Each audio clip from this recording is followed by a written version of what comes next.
The millionaire got home early, and his housekeeper said, "Shut up, don't say a word." But when he walked into the bedroom, he saw his wife in bed with another man. And what did he do? "Hello, it's Uncle Joel. Come along with me to the very end, and I promise you will be delighted, thrilled, and inspired by this amazing story. Enjoy." Henry turned the key in the gate without making a sound. It was a little after 3 in the afternoon, and he normally only came home after 6. A meeting he was supposed to have in Scottsdale had been cancelled at the last minute, and he decided he deserved a break. He even thought about surprising Amanda, maybe taking her out to dinner, doing something different. He was tired of the routine, the stress at the company, the same conversations as always. He wanted to breathe a little.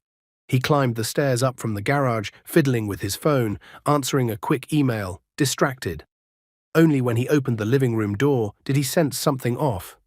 No music was playing, the TV was off, and there was something in the air. A tense silence, as if the whole house were holding its breath. He dropped his backpack on the couch and called out, "Amanda." Nothing. He called again, louder. His voice came out firmer this time. That's when he saw the housekeeper by the kitchen, frozen with wide eyes and tense shoulders. She held a rag in her hand and looked at him as if she had just seen a ghost. Henry stood still for a second, not understanding. She rushed to him, put a hand on his arm, and spoke in a whisper, her eyes pleading for something he hadn't grasped yet. "Shut up, don't say a word." The phrase came quick, flat, almost clipped. He stepped back, confused, looking at her as if searching for an explanation, but she was already pointing with her eyes toward the hallway. Henry followed the glance, the corridor to the primary suite.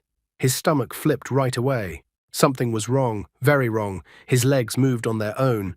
He went slowly, almost not breathing. With every step, the silence seemed to grow heavier. The ticking of the wall clock was the only sound he could hear. But when he got near the bedroom door, the silence broke.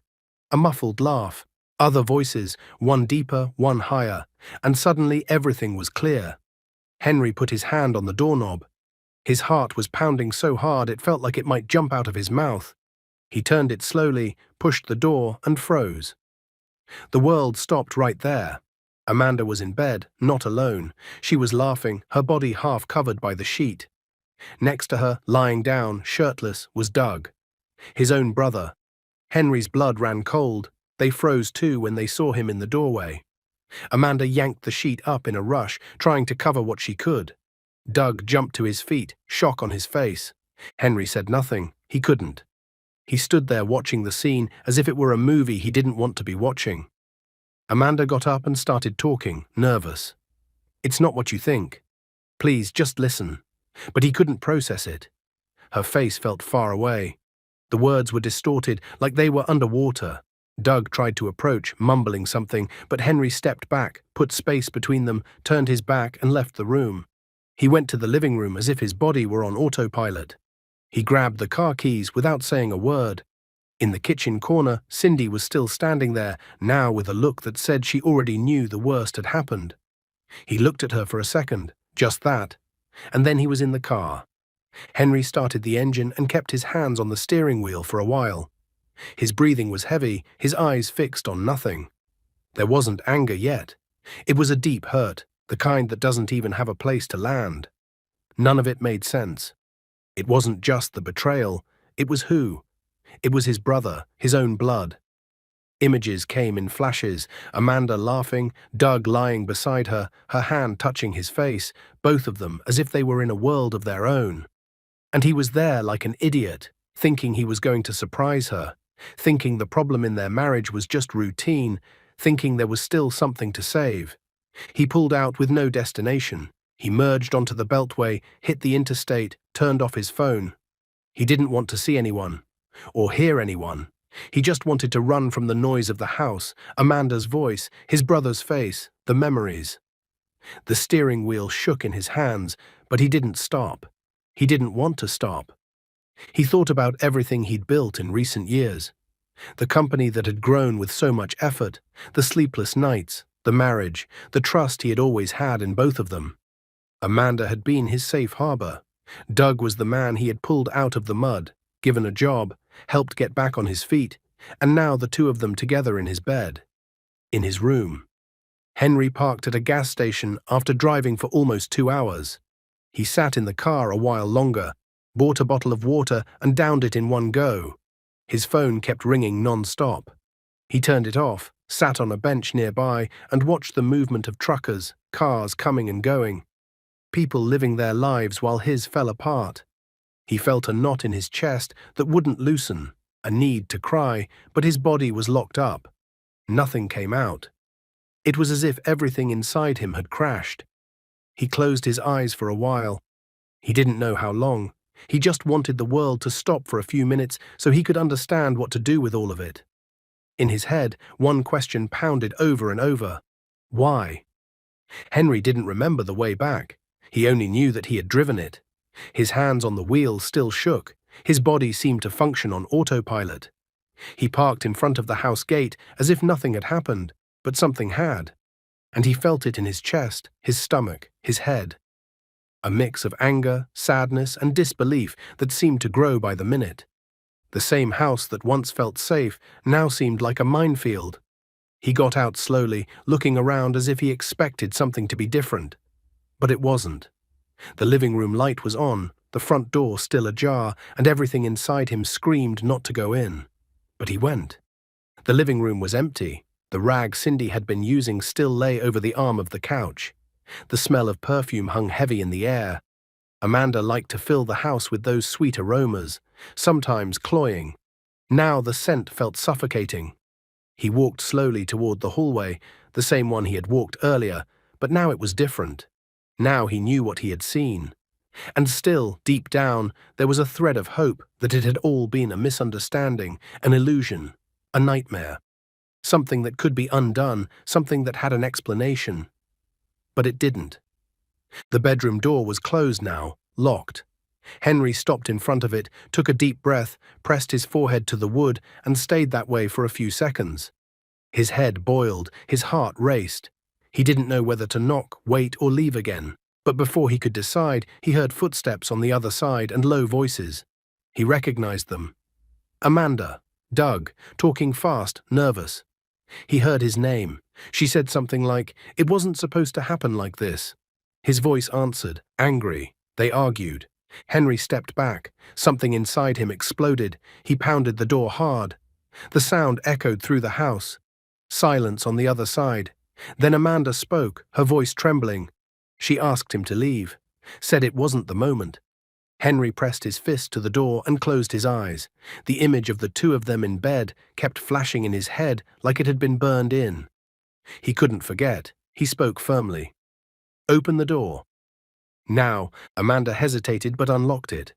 The knob turned slowly. When the door opened, they were both standing there. She wore a robe, eyes red. He had thrown on a t-shirt, hair messy, face stone hard. Henry walked in without asking. He looked at both of them. He didn't say anything right away, just looked. Amanda tried to come closer, but he raised a hand. "Don't touch me." It was the only thing he said. The room still smelled like them. The sheets rumpled, clothes tossed in a corner, a half-full glass of wine on the nightstand. He walked around like he was on another planet. They watched him. Amanda cried. Now Doug tried to keep a tough face, but he couldn't hold eye contact. Henry stopped near the window, took a deep breath, and finally turned to them. His voice came out low but steady. "How long?" Amanda stared at the floor. Doug huffed and ran a hand over his neck. Henry repeated it. "How long?" Amanda answered almost in a whisper. "A few months." Henry laughed, a dry, humorless sound. "And you?" he asked, staring at his brother. Doug tried to play tough, but nothing came out. Henry took a step forward and looked him straight in the eyes. "You're my brother, the one person I never imagined would do this. You were raised with me. I pulled you out of the worst times, gave you a job, helped you get back up. And this is how you pay me back." Doug finally spoke, not with anger, but with bitterness. "You always had everything, Henry. Always. And now you want to act like a saint." Amanda tried to get between them, asked for calm, but no one was listening anymore. Henry breathed deep, trying not to explode. He wanted to punch something, scream, but he held it in. He looked at both of them again. "You two, you destroyed me." With that simple sentence, he walked out of the room, went to the bathroom, washed his face, and stared at himself in the mirror for a long time. His face looked different. Pale, eyes sunken, expression locked up. A wreck of a man who no longer knew where he stood. He went back to the bedroom, grabbed a suitcase from the closet, and started throwing clothes in without folding anything. Amanda appeared in the doorway, crying harder. "Henry, please." He looked up and said, Don't say anything. Just let me leave." She stepped back. Henry brushed past her with the suitcase. Doug was no longer in the living room. He'd either locked himself somewhere or left. It didn't matter. Henry walked out the front door without looking back. The sun was already low in the sky. He put the suitcase on the back seat, got in the car, and left. On the highway, his thoughts came in no order.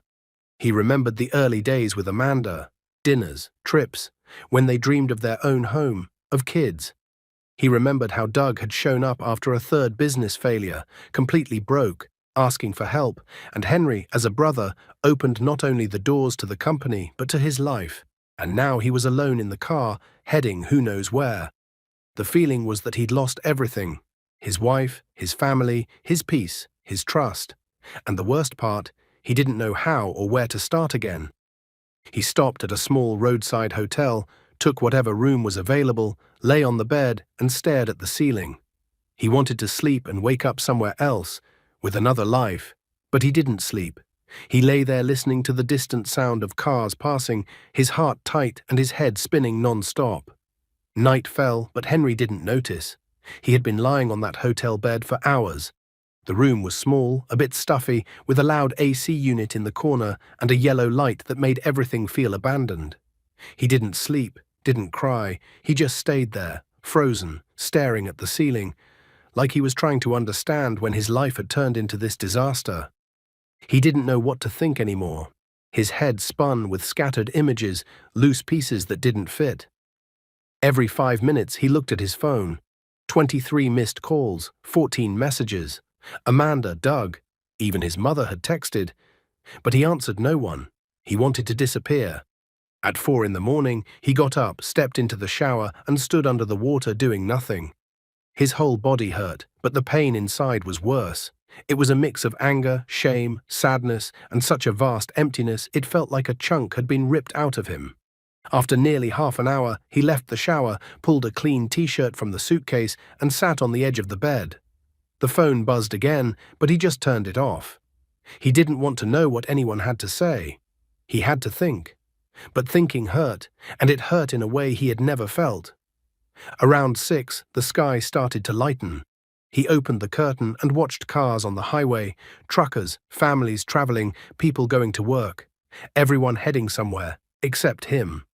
It felt strange to sense his own life had no direction. Henry, the guy who always had everything planned, was now lost, not knowing whether to go back, face it all, or simply vanish. He decided to leave the room, grabbed the car key, and walked without thinking. He passed a roadside bakery, bought a breakfast sandwich and a coffee.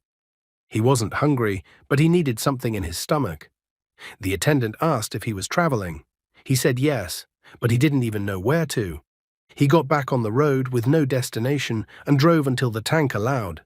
He passed through small towns, places he'd never seen. He stopped at gas stations, stood there watching people, and then moved on. He tried to avoid thinking about what had happened, but it was impossible. The image of the two of them, Amanda and Doug, kept replaying in his mind, and each time it did, he felt a punch in the gut. He didn't understand how it had come to this. It made no sense. Everything had seemed fine, at least in his head. Now it felt like everything he'd lived in the last few years was a lie. Late in the afternoon, he arrived in a quiet small town, the kind that smelled like fresh bread on the street. He parked near the main square and sat on a bench. He watched the elderly play dominoes, teenagers glued to their phones, kids running around. It was a simple scene, but it moved him. He felt envy for that calm. He thought how easy it would be to stay and forget everything. But he couldn't. He had a life back there, even if it was in pieces. He had a company, a name, responsibilities, and a gigantic mess to fix.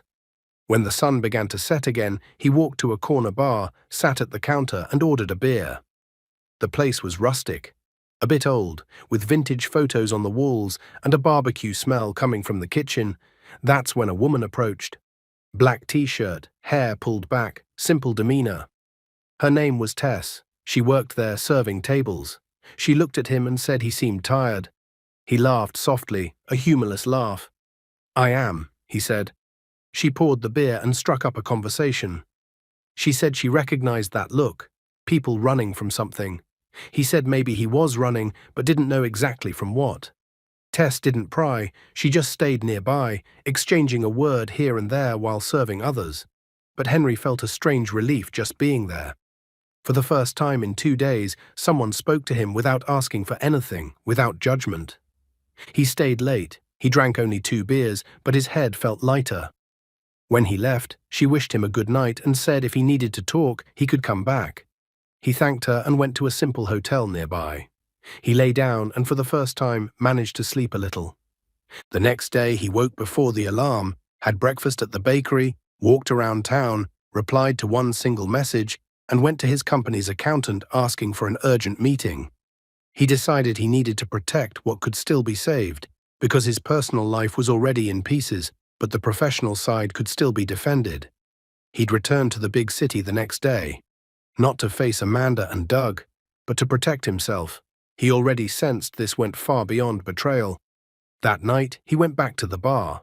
Tess recognized him from afar. He sat in the same spot and ordered a soda this time. She laughed and asked if he was feeling better.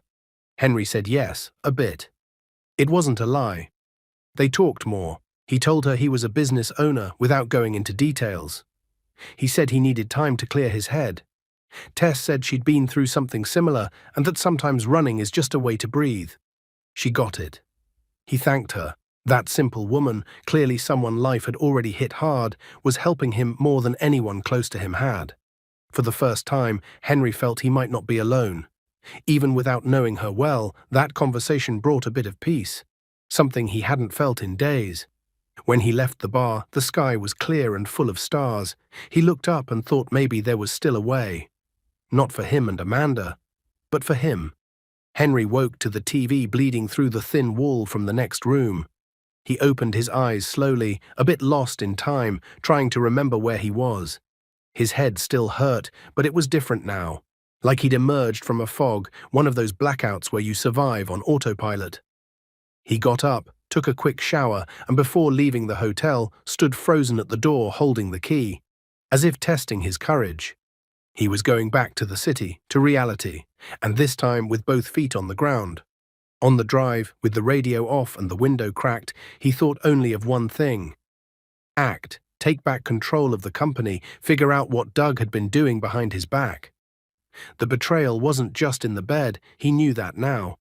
There was something deeper, something moving for months, maybe years. He couldn't trust silence anymore. He couldn't keep running. When he got back to the city, his first stop was a discreet office where his trusted accountant, a calm, soft-spoken older man who had worked with Henry since the early years, was waiting. Henry didn't waste time. He sat and explained that he suspected suspicious transactions, that he needed a quick, discreet, and above all reliable analysis. The accountant took notes, asked for access, and promised an answer within 2 days. Henry left with his heart racing. He was angry, but now it was an anger that pushed him forward. He got in the car and, without planning, drove to an East Side neighborhood he hadn't set foot in for years. It was as if the steering wheel had chosen for him. He stopped in front of a simple light green duplex. The exterior walls bore the marks of time, but it was still the same place where he'd spent much of his childhood. Mrs. Ruth lived there, a woman who had been almost a second mother to him and Doug when their parents traveled for work. She'd watched them after school, cooked, scolded them, told stories, and even after they grew up, she never left his mind. Years had passed without seeing her, but now he needed to go to her, not out of nostalgia, but because he needed ground. He knocked on the iron gate with his fist. Nothing. He knocked again. The door opened slowly. A familiar face appeared behind the screen. It was her, older, thinner, but with the same eyes. Henry. The way she said his name almost shattered him inside. He smiled, a bit embarrassed. He said he needed to talk. She opened the gate without asking anything. She just stepped aside and said, "Come in." They sat in the kitchen drinking fresh coffee, strong aroma, buttered toast. Time felt like it had jumped back 20 years.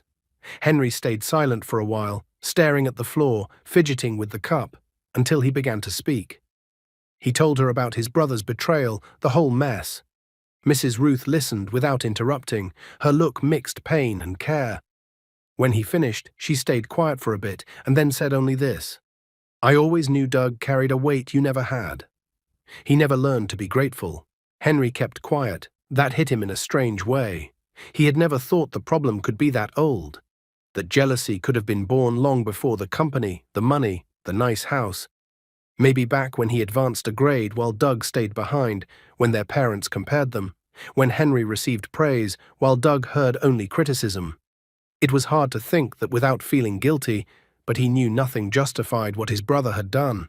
Even so, hearing that stirred something in him. Before he left, Mrs. Ruth held his hand and spoke firmly.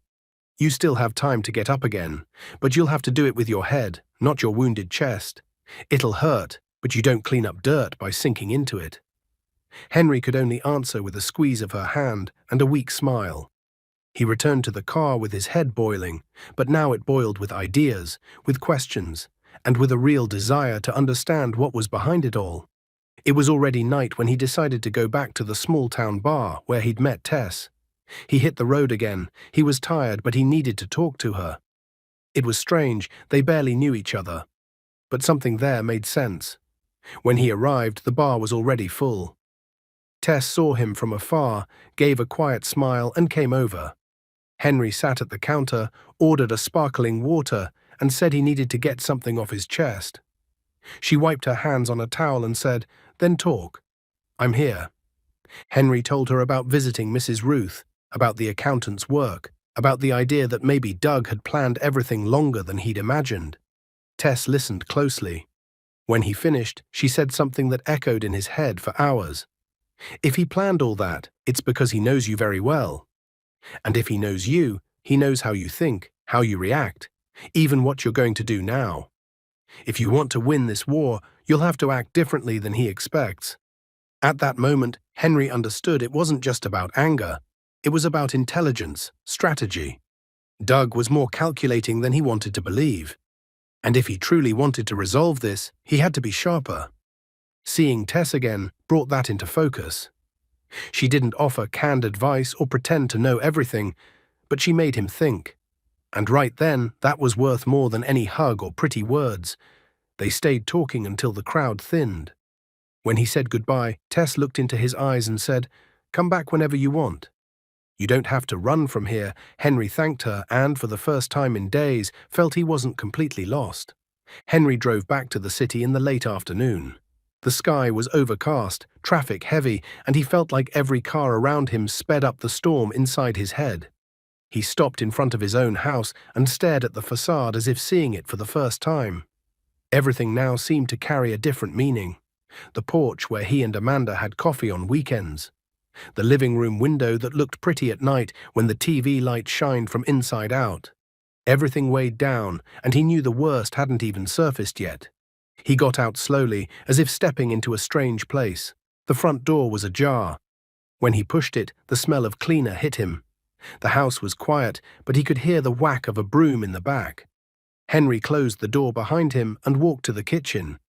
He stopped at the doorway and saw Cindy. She was crouched, cleaning the lower part of the cabinet. When she heard footsteps, she turned quickly, eyes wide. The rag fell from her hand. "Mr. Henry." "Hey, Cindy." She stood up at once, unsure what to do with her hands, feet, eyes. Henry took a breath. He didn't want to scare anyone, he just wanted to understand what else was behind all of this. And Cindy knew. He'd sensed it the first moment she looked at him with fear in her eyes. "About what I walked in on. Can I talk to you for a minute?" "Just you and me." Cindy looked around, as if someone might be hidden, listening. Then she nodded, took off her gloves, washed her hands, and motioned to the back patio. They went to the rear veranda. Henry sat on a metal chair Amanda always said she wanted to throw away. Now he was glad it was still there. Cindy remained standing, looking at him, twisting her fingers. I know you saw that. I know you're hurting. I know you probably want to kill them both, and you have every right, but I can't keep what I know to myself anymore. I tried to warn you. I swear I did. But I didn't know how. Henry just looked at her, serious and silent. He didn't want to interrupt. Your brother, he came here when you traveled. At first I thought it was work, but he'd arrive sneaky, sometimes through the back gate. Amanda got nervous. She'd send me away, make up anything. But I saw. They'd lock themselves in the bedroom or sit talking in the living room in a strange way. Until one day I heard them. It wasn't by accident. The door was cracked open. She told him, Henry can't suspect anything. And he laughed, that cold laugh. He said everything was under control. Henry stayed silent, his chest tightened. But it's not just that. There's more. Now Cindy's voice trembled. I saw Doug messing with the office here at the house. He opened your safe, used a key he had in his pocket. I thought you'd asked him to, but then I found out you were in Dallas for a meeting. He took some papers. I don't know what they were, but they were contracts. A blue envelope. I recognize it because I was the one who put that envelope in the safe. One day you asked me to help when you came back from the company with a pile of things. Do you remember? Henry remembered. He remembered the envelope, contracts with foreign investors, big deals lined up. And it wasn't just that, Mr. Henry. I'm sorry, but I have to say it. I was cleaning the hallway and saw him forcing a conversation with Amanda, too close, holding her by the arm. She said everything was fine, but I saw she was uncomfortable. I don't know if she was being manipulated, if she got into this willingly or was dragged. But they're hiding things. They are. Henry closed his eyes and leaned his head against the wall. It hurt more than he thought it could. One betrayal on top of another, and now something more. Cindy was saying something was wrong with the business too. His brother might be stealing, or worse. There's one more thing, she said, glancing around again, tenser. I heard him on the phone here by the laundry, talking to someone named Roy. He said, the old man's blind, he has no idea what we've already pushed under his name. I wrote the name down because it sounded strange. Later, I saw some papers in the kitchen by accident and found that name, Roy, on a business card. He's an accountant, but not yours, right? Henry shook his head. No, definitely not. I didn't think so. So I started paying attention. A few days ago, I found a crumpled paper in the trash with a stamp with that Roy's name. Something about opening a company. I kept it. It's here she went to the laundry cabinet and came back with a paper folded several times. She put it in his hands. Henry opened it. It was a company formation document for an LLC in the name of an Edward Vance. But the SSN was fake. He knew because his legal team had specialists for verifying documents and that SSN number had been altered. In the bottom corner, an accountant's stamp, Roy Martin. The mailing address listed was the same as his family's beach house, the one Henry had left in Doug's care in the Outer Banks. It clicked. Doug was using third-party names or shell companies tied to family assets to siphon money. Worse than betrayal, it was theft involving outsiders. Henry folded the paper slowly, as if it were a piece of his own heart. He looked at Cindy with a respect he hadn't shown before. She wasn't just an employee, she was the only person truly on his side at that moment. Cindy, thank you, really. If it weren't for you, I'd still be in the dark. Now I need your help. She nodded without hesitation. Whatever you need, I'll do. Henry knew he couldn't wait any longer. He had to act, and now he had a place to start. He didn't sleep that night. After talking with Cindy, he spent hours sitting in the kitchen with the lights off, staring at the paper she'd given him. The fraudulent company filing lay folded in the middle of the table. He twirled a pen, trying to piece things together, but all he felt was anger mixed with an urgent need to act. This was more serious than he'd imagined.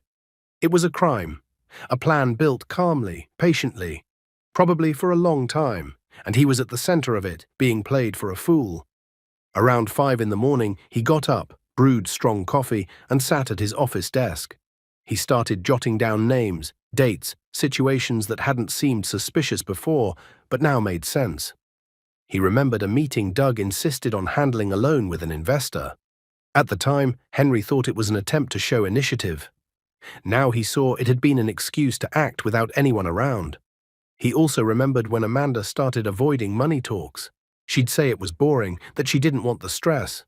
In his innocence, he'd thought it was just fatigue. Now he understood it had been fear of being caught in a lie. He picked up the phone and called his trusted accountant.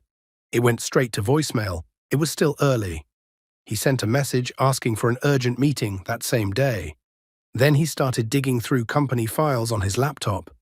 Henry always had access to everything, but he'd trusted his brother so much that he hadn't reviewed reports closely in recent months.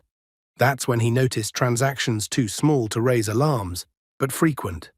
Withdrawals, transfers to accounts with weird names, companies he'd never heard of. He opened an old document listing registered partners. He compared it with the latest signed contracts.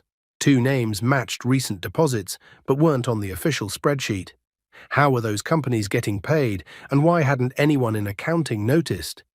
The answer started to form in his mind. Doug must have placed someone inside, an insider to greenlight everything without raising suspicion. The rot went deeper, and he would have to dig. Henry changed quickly, grabbed the car, and drove straight to headquarters.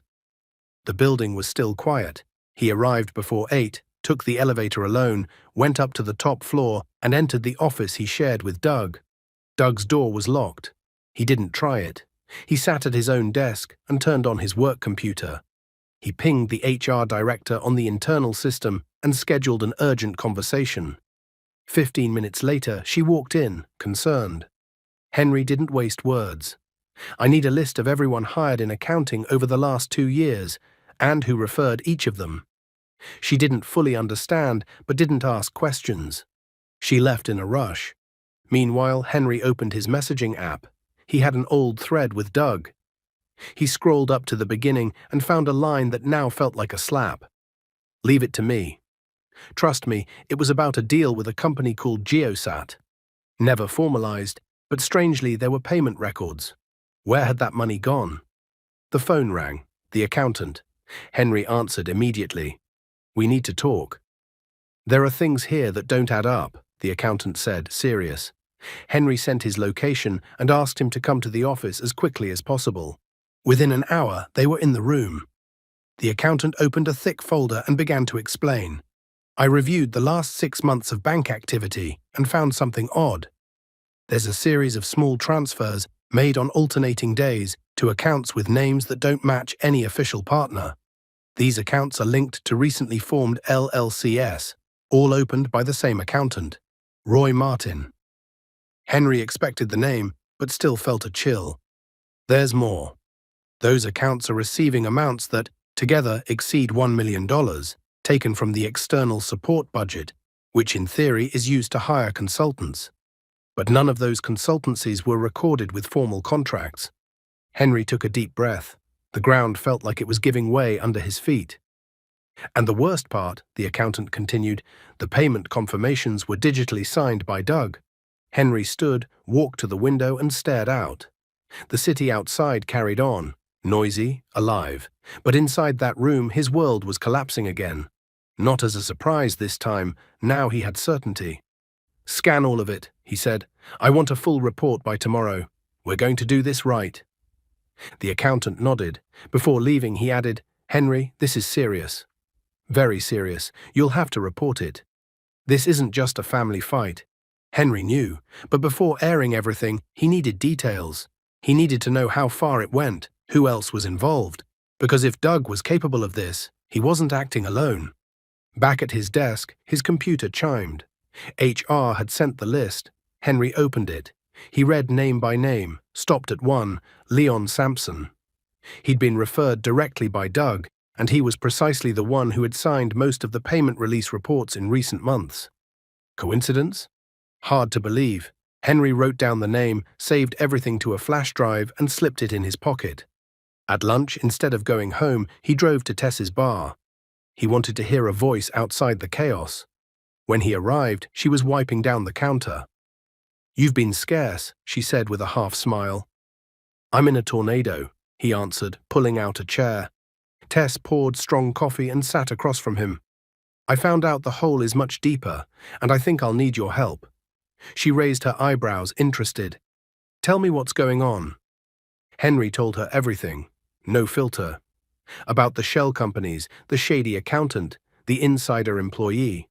Tess listened, serious. Do you have proof? I do, and I'm gathering more. She went quiet for a few seconds, then said something he didn't expect. I know a bit about tech. Nothing major, but I've done remote access, tracing, stuff like that. If you want, I can help pull more. Henry looked at her as if a new puzzle piece had clicked. You'd do that? If it's to take down that bastard, I will. I'm with you. Henry didn't say anything, he just smiled slightly. For the first time, he felt like he was gaining ground. Tess didn't waste time. As soon as Henry finished describing the details, she went to the back, grabbed a worn black backpack, and came back with a scuffed laptop. She set it on the counter, plugged it into an outlet near the drinks cooler, and sat beside him. Her expression turned serious, focused, as if she already knew exactly what to do. Henry watched, impressed. She seemed like someone else when she shifted into that focused mode. You said you have the data on a flash drive, right? Henry handed it over. Tess plugged it in, opened the files, and began to analyze. These reports, same editing pattern. I bet they were generated by the same software, maybe even the same machine. If I can pull the metadata, I might track the origin, she said, eyes locked on the screen. Henry wasn't a tech guy, but he got the gist. She wanted to find out where the documents came from, who actually created each one, and, with luck, the time and the IP address of the machine.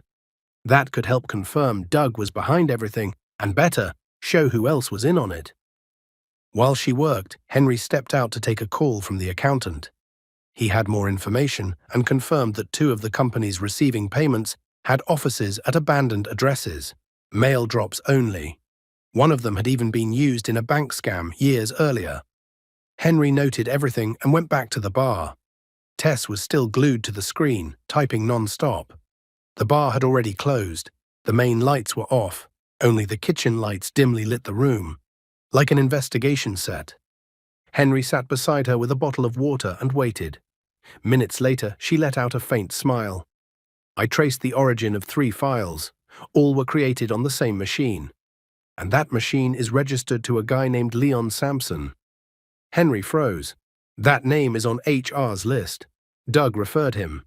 Then, bingo. We've got the link between Doug and the forged reports.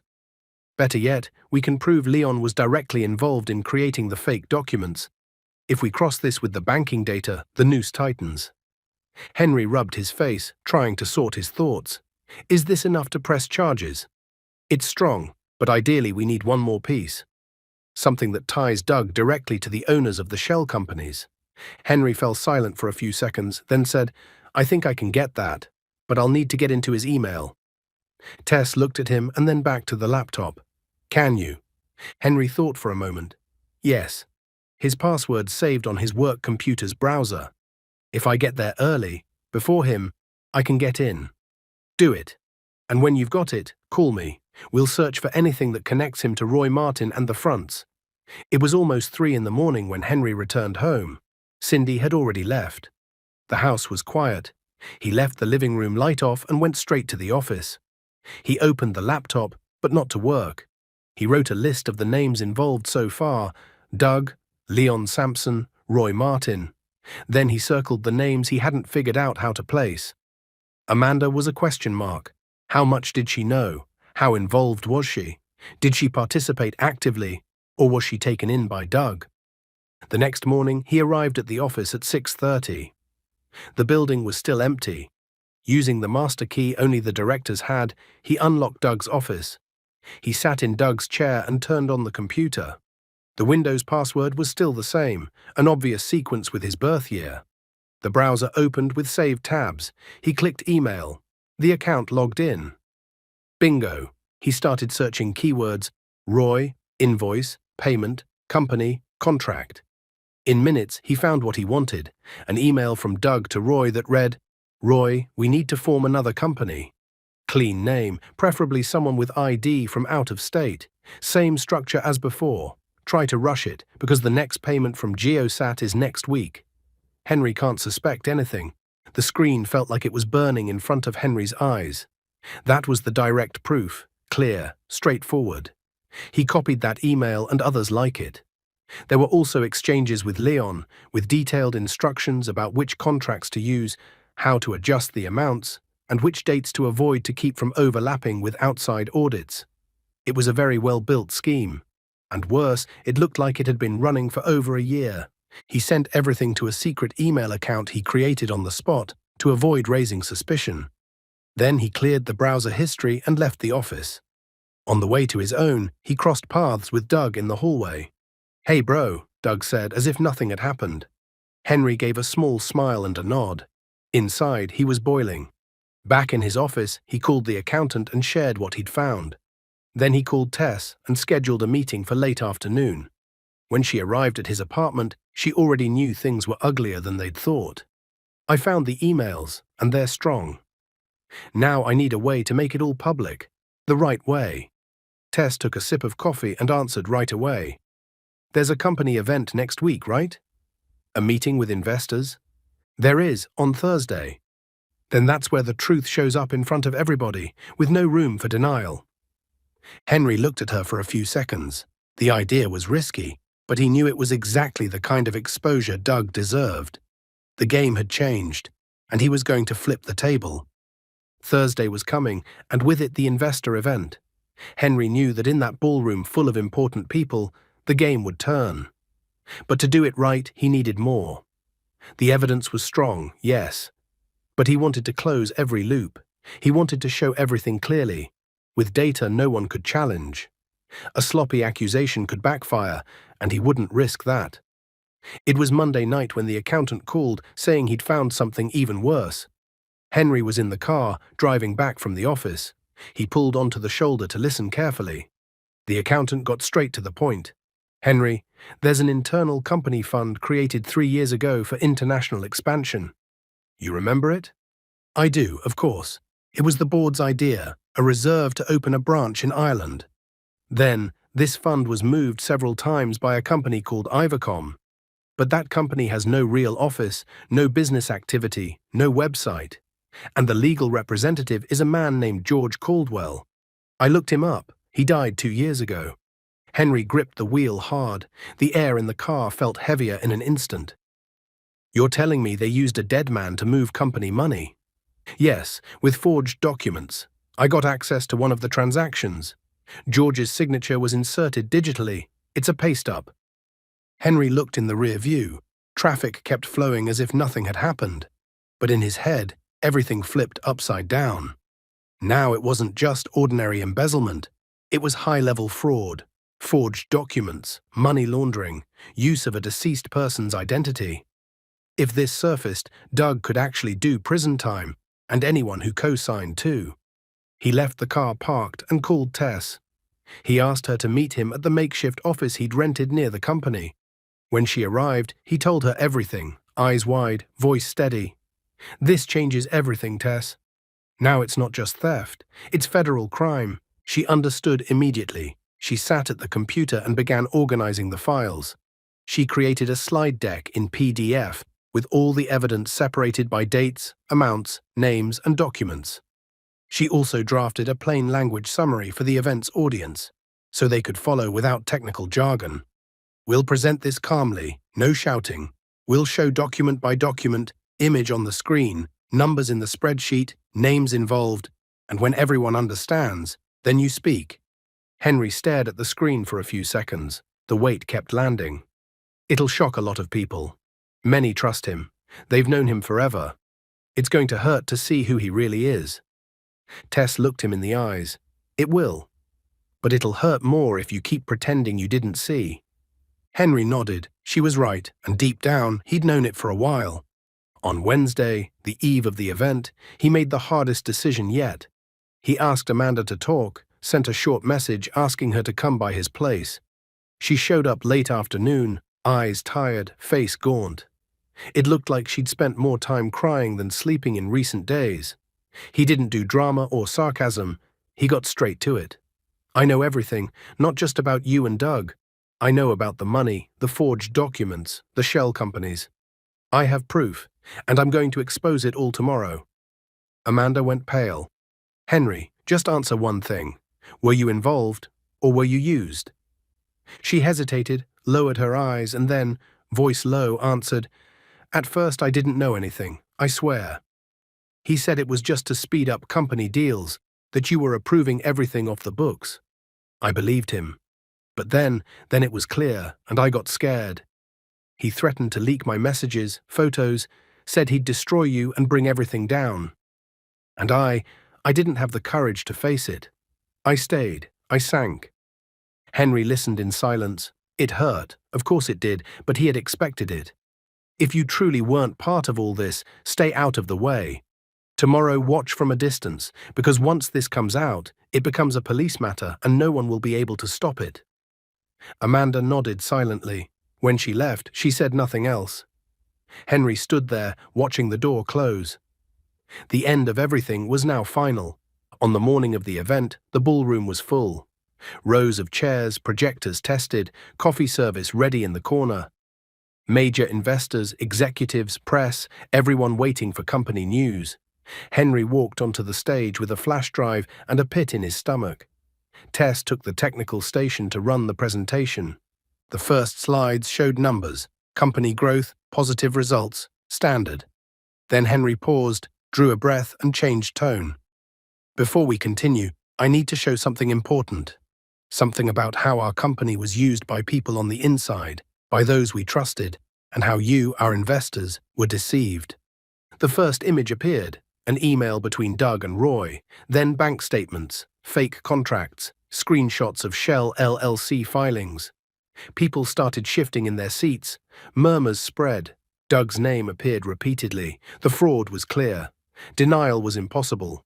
At the back, Doug rushed in from a side corridor, face flushed. He tried to climb the stage but was stopped by 2 security guards. Henry looked at him one last time.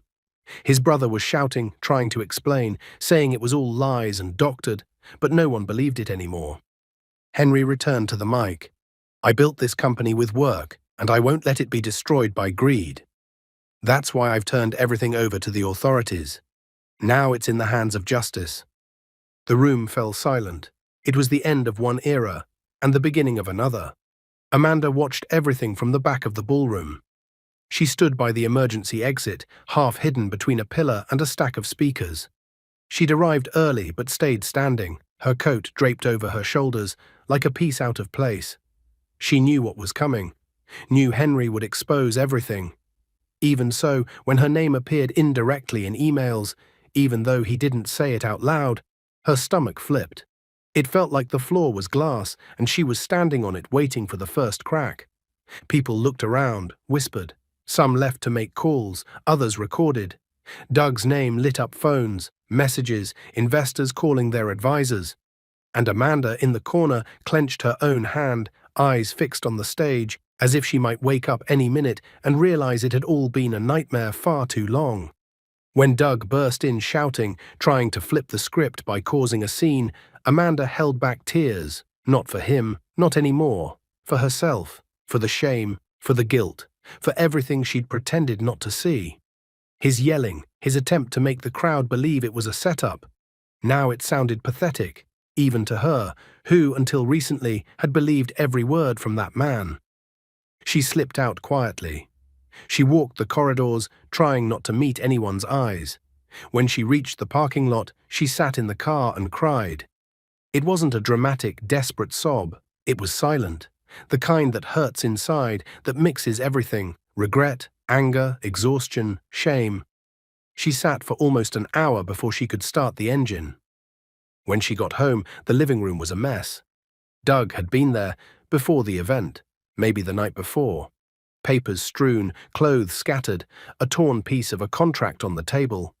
Amanda sat on the couch, her coat still on her shoulders, staring at it all. She felt like she'd been run over by a life she'd helped push. She turned on the TV. Every channel was covering the scandal. The headline was clear: businessman exposes brother for multi-million-dollar fraud during investor event. Henry appeared in a suit, speaking firmly on stage. Doug was shown being removed by security, raging and shouting. Not once did the report mention her. No quotes, no image. But she knew Henry had done that on purpose. He'd given her the chance to disappear so she wouldn't be dragged along. The next day, Amanda went to a lawyer's office, a referral from an old friend she hadn't seen in years. She went in with a swollen face, sat down and told everything. No sugarcoating, no hiding. She talked about the involvement with Doug, how it began as an affair and ended in blackmail, about the fear, the shame she'd tried to sweep under the rug, and she said something she hadn't known she'd have the courage to say. I want to make amends, whatever I can, even if it's only a part. The lawyer listened in silence, then took notes.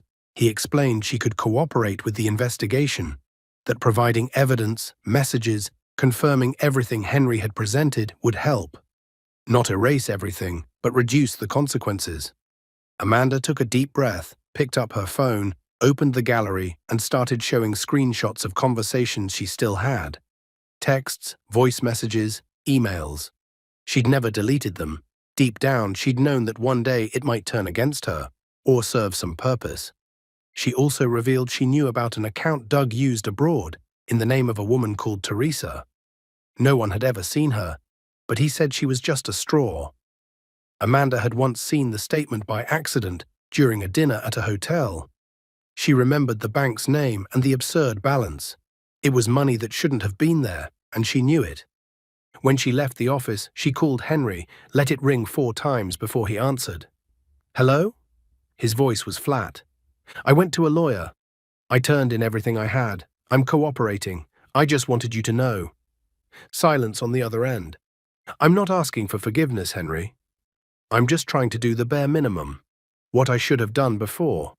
More silence. Amanda almost hung up. But then he replied, all right, do what you have to do. That was it. No more words, no promise of a talk, a truce, but Amanda understood. It was his way of saying he'd heard her, that he understood, and maybe one day it would count for something. The following week, Amanda left the city, went somewhere far away to stay out of the noise. She didn't tell anyone where she was. She sent a short message to Cindy, thanking her for everything and apologizing. She said she'd done a lot wrong, but that she was trying to change the course of her life.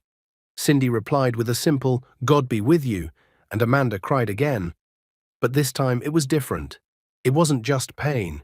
It was like in the middle of the mess, she'd taken the first step out of the hole.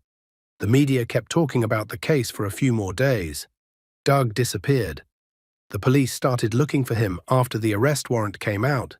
Amanda knew sooner or later he'd surface, and when he did, her name would be back in the headlines.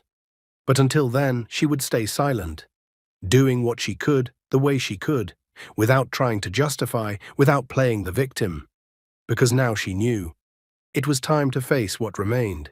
Doug left the event and drove straight to a roadside hotel. He wore the same clothes from the scandal, white shirt wrinkled, shoes dirty with grit because he'd run through the back lot to escape reporters. He entered the room breathing hard, hands shaking, threw his phone on the bed and paced, sweating cold. In his head, the images from Henry's presentation kept looping. Every email, every number, every name exposed, all thrown in his face, in public, without warning. He'd thought he had control, but he had nothing left. He grabbed the phone and tried calling Amanda. It went to voicemail. He called again. Nothing. He hurled the device at the wall. The impact cracked the case. He cursed loudly, punched the pillow, then sat on the edge of the bed with his hands over his face. He'd been through a lot, but never such humiliation. Not when he tanked the 3rd business. Not when he slept in his car for 2 weeks. This was different. He'd been forced to confront what he pretended not to be. Jealous, a liar, a thief. And worst of all, exposed by someone who'd always treated him like a true brother. But he wasn't ready to surrender. Not yet. In the middle of that same night, he took a cab to the other side of the city and went to the home of a guy named Nate. Someone from his past. A former employee from one of his old schemes. Nate opened the door, sleepy and wary. I need a place to crash, just a few days. I'll pay. Nate hesitated, then let him in. There, Doug moved in the dark. No phone, no cards, no trace. He sent messages using public Wi-Fi. He used bogus IDs for even small purchases. More than hiding, he was reorganizing. In his head, the plan wasn't over. He thought he could still flip it. In the first 2 days, he scoured everything online about the case: reports, videos, screenshots. He saw investors backing away from the company. He saw that his name was now the target of a formal investigation: arrest warrant, tax crimes, money laundering, identity fraud. The list was long. None of that made him retreat. If anything, it fueled his rage. He sent a coded message to Roy, the accountant partner in the scheme. He asked him to scrub the remaining tracks, delete files, shut down shells, vanish accounts. Roy replied with a thumbs-up emoji. So far, he was the only ally left. The dirtiest part came next. Doug knew Henry was still seen as the hero, the man who exposed his thief of a brother, the honest businessman, the guy with the truth. That hurt more than any arrest warrant. Doug wanted to destroy Henry's image, make everyone doubt him too. Because in Doug's mind, if he went down, Henry had to go down with him. He started building a counterattack, dug up old emails, grabbed years-old chats where Henry mentioned tax strategies, discounts, even negotiations with politicians. Nothing illegal, but in the wrong hands, it could become a scandal. Doug knew how to manipulate a narrative. He could twist it against Henry. He compiled a fake dossier, stitched screenshots, old bits, well-written lies mixed with old truths. He sent it all to a sensationalist blogger who owed him favors from the days he bankrolled media campaigns for dirty clients. The bomb went off the next day. Red headline: Businessman who exposed brother is also involved in tax scheme. The piece was full of insinuations, no hard proof, but enough to plant doubt. The impact was immediate. Henry was called to explain himself, even though he'd done nothing wrong.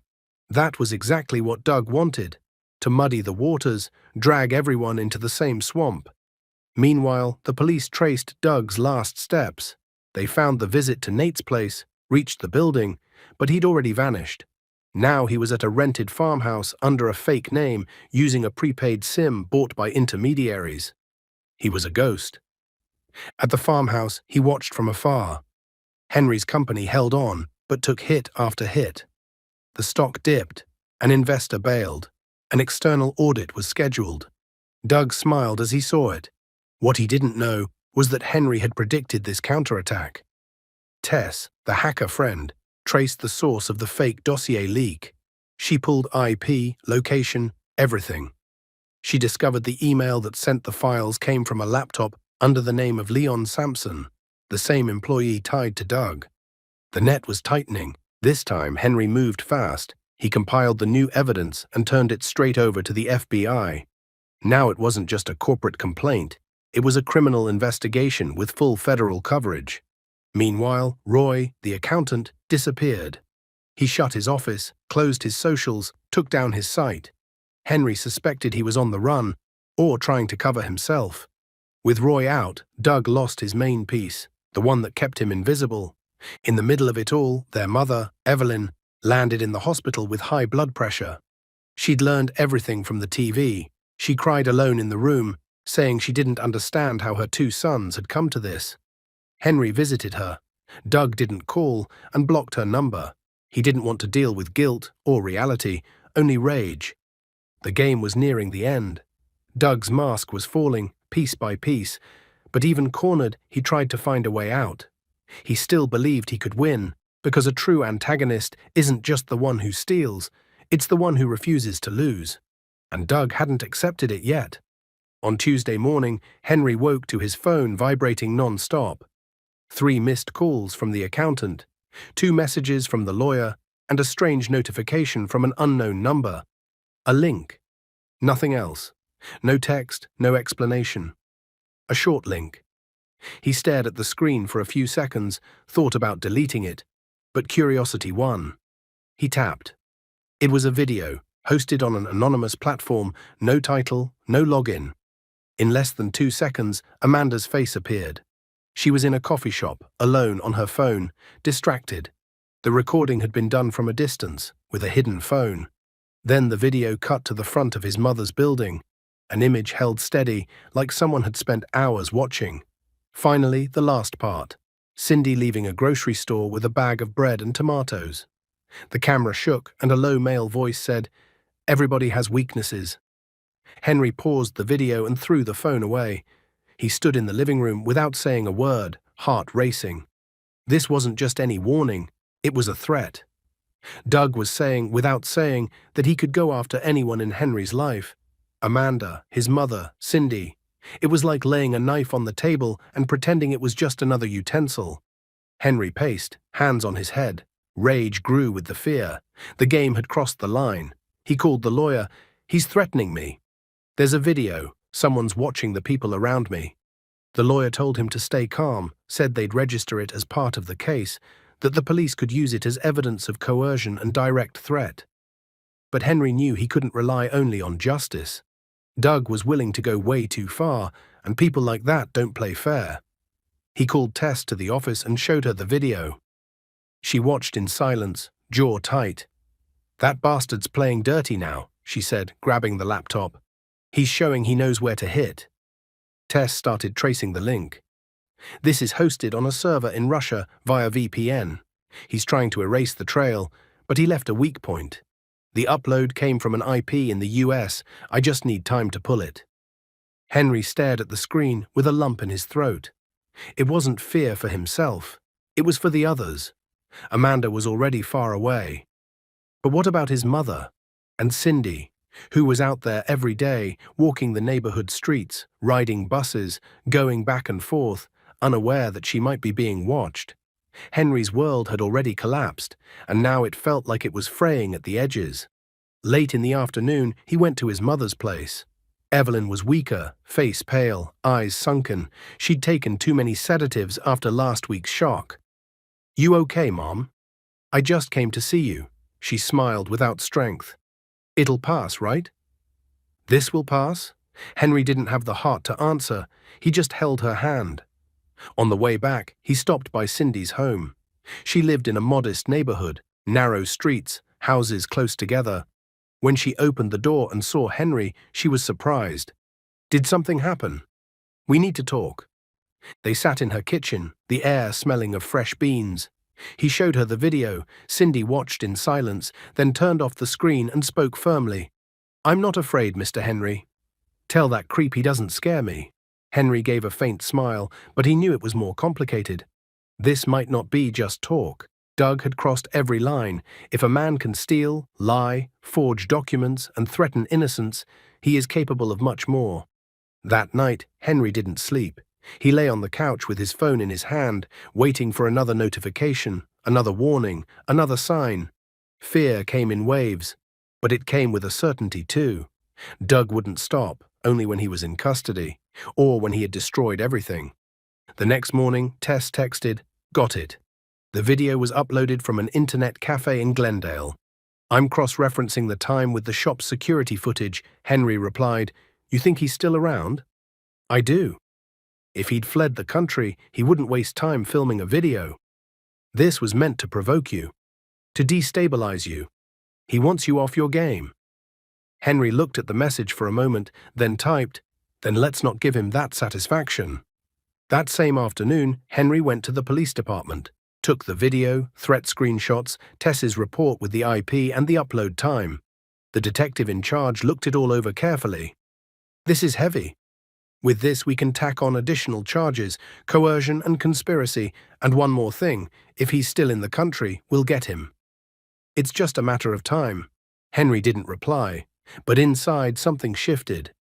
It wasn't just a score to settle, it was a personal war. Him against the man who'd known him his whole life, and was now using that against him. At the end of the day, he received one last anonymous message. Not a video, just text. "Do you really want to lose everything out of pride? There's still time to back off. You've made your point, but I can take everything with you. Everything." Henry read it, then erased it, and replied with just one line. "You don't know what losing is, but you're about to learn." That week started differently. Henry no longer walked with slumped shoulders. Fear still hovered, but he'd begun acting before feeling. He slept little, ate almost nothing, and his head spun 24/7. Tess kept helping however she could, but he knew that to bring Doug down for good, he'd need more than evidence. He'd need people, presence, real support. He never imagined it would come from where it did. On Wednesday afternoon, he was in the accountant's office, tightening the last details of a financial report to send to law enforcement. The company intercom rang, a receptionist answered, and then came to say there was a visitor. Henry frowned. He wasn't expecting anyone. "Who is it?" "A woman. She says her name is Faye. Doug's ex." Henry took a few seconds to process. That name hadn't crossed his mind in years. Faye had dated Doug at the start, before Amanda, before the world turned upside down. They'd been together briefly, but it ended badly. She disappeared afterward. No one spoke of her. It was like she'd vanished. He told them to send her in.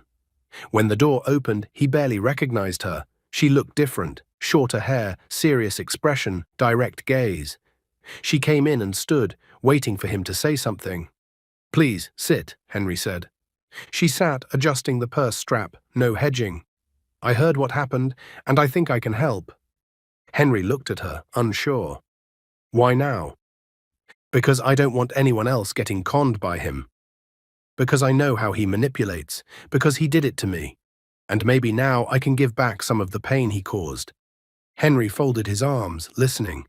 "Back when I dated Doug, he used my name to open accounts, took out loans at small banks, maxed store cards, ran up debt in my name. When we broke up, I spent 2 years digging out. But I didn't have proof. He knew how to cover himself." She pulled an old envelope from her purse, yellowed papers, old statements, copies of bills in her name. All from a period when, she said, Doug had access to her documents. "I found this while cleaning out my mum's attic. I was going to throw it away, but when I saw your name in the news, I kept it." Henry leafed through the papers carefully. Some company names matched the shells Tess had traced, only with older dates. This could show Doug's pattern was older than anyone thought. "This is very useful."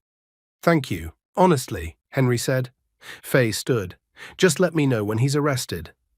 "I want to know, if only to crack a beer." Henry smiled, thanked her again, and as soon as she left, he texted Tess. "We've got history, old scams that match the names. Does this help?"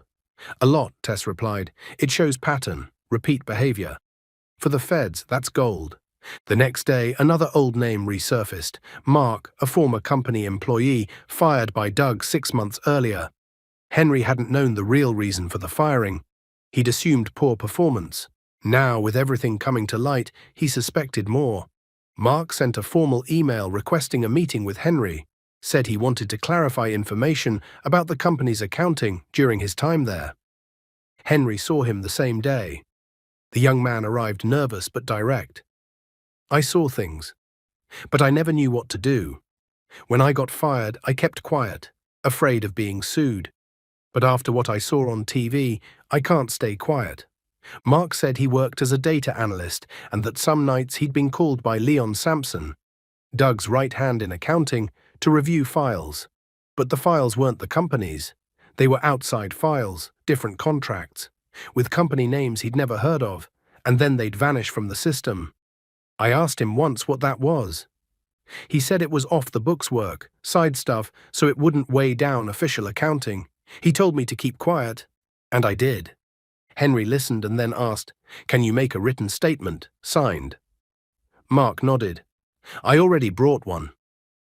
He pulled a folder from his backpack with a typed, signed statement, notarized. Henry was surprised. "Why did you do this?" "Because I felt part of the dirt, even if I didn't do anything directly. And now I want to be on the right side." Henry shook his hand firmly. On the way home, he thought maybe there were more people like Mark.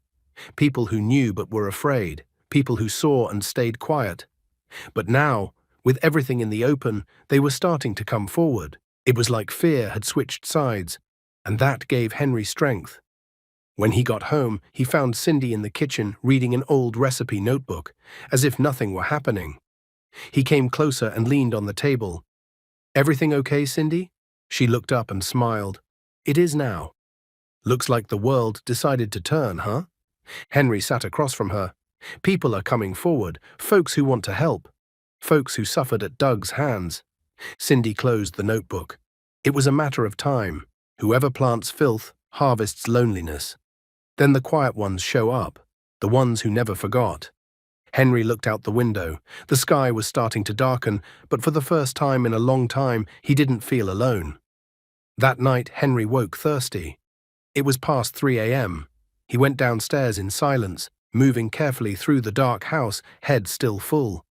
When he reached the kitchen, he startled. Cindy sat there with a mug of tea, looking out the window. The light was off. She only turned when she felt him nearby. "I couldn't sleep," she said before he could ask. Henry opened the fridge, grabbed a bottle of water, poured a glass. He sat at the table without speaking for a few seconds. Me neither. The silence that followed wasn't uncomfortable. It was the kind that comes when two people are carrying too much in their heads. And the weight is so similar that you don't need many words. Cindy set her mug on the table and looked at him with a different expression, an old weight in her eyes.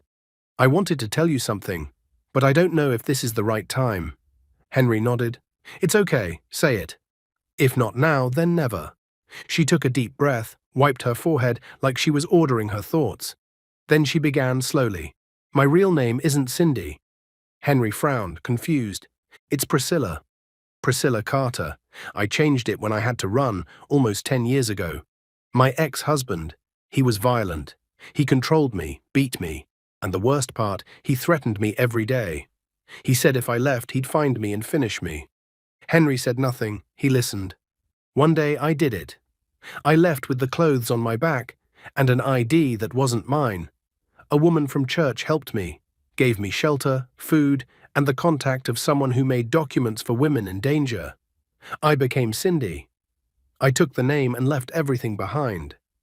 She paused for a few seconds, breathing heavier, eyes glassy. "I never told anyone in the house, never even told my friends. The only one who knew was my sister. She died a few years ago. But after all this started, after Doug looked at me with that contempt, I started to feel that old fear again. The fear when you know there's a man behind the door waiting for you to slip." Henry shifted in his chair, his chest tightened, not only at her story, but at realizing how much she had carried, how much she'd suffered in silence. "I know it sounds like ancient history, but it's back now because I think Doug suspected. One day when he was here with Amanda, he called me to the laundry, alone, spoke low and said my face looked familiar. Said he thought he'd seen me in a case on the news about a woman who disappeared after reporting her husband. A cop." Henry's eyes widened. "A cop?" She nodded. "He was retired, already in trouble inside the force. He had a record but still carried a gun, had buddies everywhere. That's why I couldn't trust anyone, because I knew if he found me, I was dead." "For real?" Henry stayed quiet for a while, then spoke more firmly. "Do you think Doug investigated you?" "I'm not sure, but I'm afraid. If he dug up my past, he could use it against me, expose me, say I'm a criminal, a fake, that I fooled you. And I can't run anymore." Henry put his hands on the table. His voice was calm but strong. "You didn't fool anyone. You survived. You're the only person who stood by me when everything collapsed. If Doug tries to use that, he'll be messing with me, not with you." Cindy smiled, pained, like she was hearing what she'd waited a lifetime to hear. "I don't want to be a problem. You've got enough on your plate. You're not a problem, you're part of the solution. And now, more than ever, you need to be close." She was quiet for a while, then pulled an envelope from her bag. "I've never given this to anyone. Now, it's in your hands." Henry opened it. Inside were old photos, copies of police reports, a restraining order request, documents with her old name, records of physical violence, signatures from doctors, from officers. He went through page by page without a word. When he finished, he looked at her, eyes heavy. "This isn't your past. This is proof of survival." Cindy stood and walked to the stove. She put the kettle on and stayed with her back turned. "I'm telling you this because with everything Doug is doing, I felt he could use it to knock me down. I'd rather fall by my truth than by him. I've hidden enough." Henry moved to stand beside her. "You won't fall. Not now, not ever again." She wiped her eyes with a dish towel, smiled without showing teeth. It was a tired smile, but genuine. "Thank you for believing me. I never had that. From my father, my ex-husband, from anyone." Henry put the envelope in a folder and locked it in his safe. From that moment, it wasn't a secret anymore. It was a shield against any attempt by Doug to threaten her. Now everything made more sense. Her always alert look, her protective way, her constant fear. She was a marked woman, but not a defeated one. And now, she wasn't just an employee. She was part of the story. The plan began on a Saturday afternoon. Henry, Tess, and Cindy sat around the kitchen table with a notebook open, Tess's laptop on, and scribbled pages scattered. Sunlight streamed through the window, but inside the mood was different. You could feel something serious taking shape. "We need something that'll make him show up," Tess said, staring at the notebook like she was playing chess. Henry leaned back, arms crossed. "He won't show out of anger, he'll show for greed. He always has. He moves when he thinks there's something to gain." Cindy nodded. "What if we fake an offer for him? Something too good to turn down." Tess turned to her. "Like what?" Cindy stared into space for a few seconds, like searching her memory for an old piece. "There was a client back when I cleaned the house of a big-shot lawyer. She ran with high rollers, did deals with out-of-towners, talked about money like it was small talk. She always talked about opening companies in other people's names to avoid taxes. Doug would chew bait like that." Henry stayed silent, listening closely. "We create a fake email with the name of an international firm, offering a partnership in a low paperwork scheme. Quick, off the radar, high returns." Tess smiled. "If the proposal's juicy enough, he won't resist." Henry nodded. "But it has to feel real. E-Ines, a lawyer's name, a fake company site, everything. He has to believe it's legit. Only then will he bite." Cindy grabbed a sheet and started writing what she remembered about that wealthy client. Name, how she talked, the words she used. Tess transformed each detail into a fake profile. They drafted an email with a global-sounding name, built a simple site that looked like a serious firm, even set up a phone number that redirected to an automated English voicemail. Everything in place. The message to Doug was direct, with just the right touch of mystery. "Mr. Doug, I've heard about your talent for parallel operations, and I'm offering a partnership in a project that can generate high figures in the short term. My firm doesn't appear in the media, but we move more money than many multinationals. I'm looking for someone with your profile. If you're interested, we'll have a conversation with terms in hand on Thursday at 4 p.m. at the Aurora Hotel Executive Suite. Attendance is essential. No details in advance by email. Noel." The email was sent from a server outside the country, set to self-delete after opening. Henry watched everything, but let Tess lead. She knew what she was doing. "Will he suspect?" Henry asked when it was ready. Tess shrugged. "Maybe. But he'll be curious, and his pride won't let him ignore a pitch like this." 3 days later, Doug replied with a single line, "I'll be there." Henry's heart sped up. This would be their chance to put a period at the end of the sentence, with Henry as the strategist this time. On Thursday, the tension was pure. Cindy went to the hotel early and posed as a receptionist for the fake firm. She wore a badge, a simple uniform, even a corporate tag with the name Landcroft Capital. Tess took the room next door with recording gear, a discreet camera in the corner of the main room and hidden mics. Everything ready to capture the meeting. Henry arrived last, through the garage, wearing a cap and sunglasses. He didn't want to risk Doug recognizing him yet. The idea was that Doug wouldn't see Henry there, at least not at first.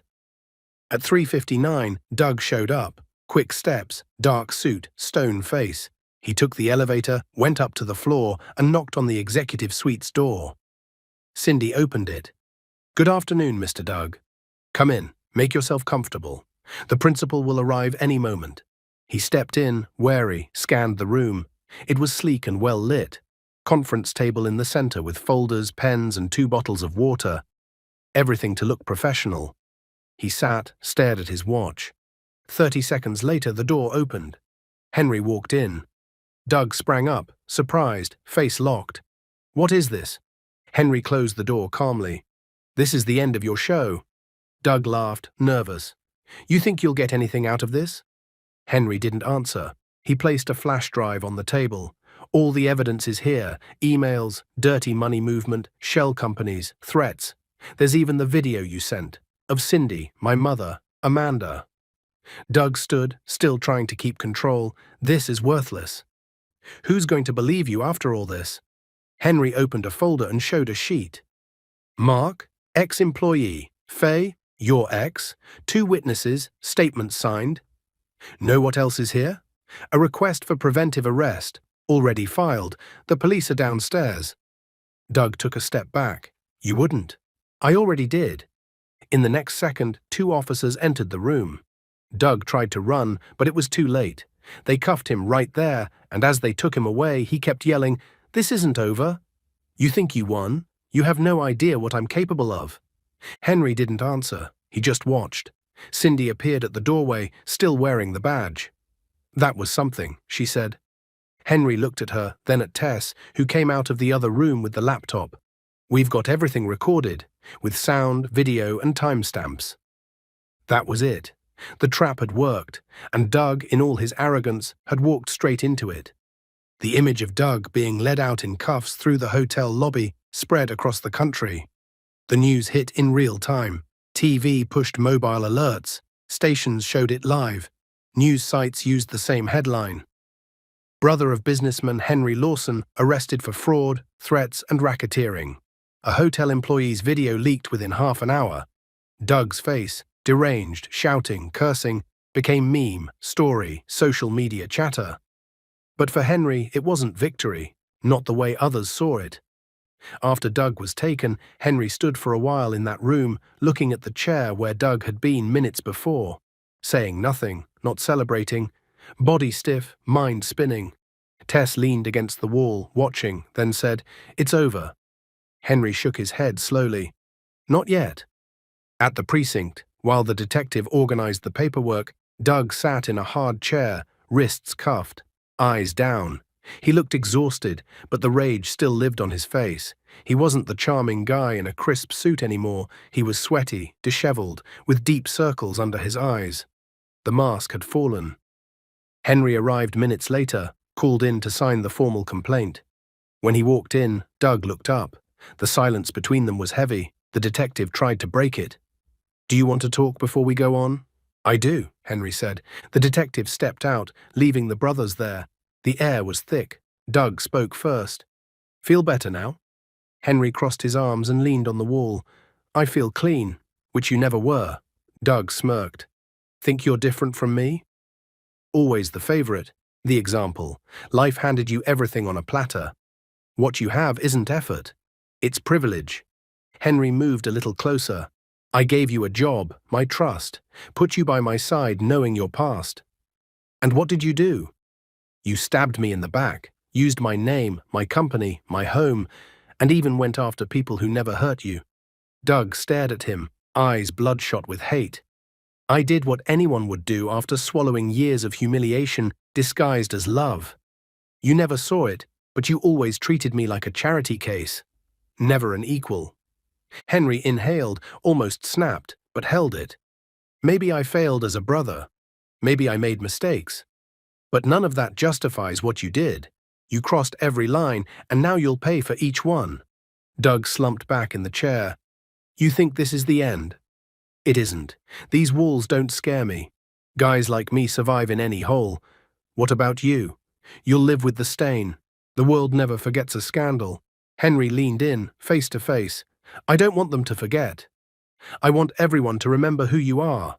I want every diverted cent, every lie, every threat, etched forever."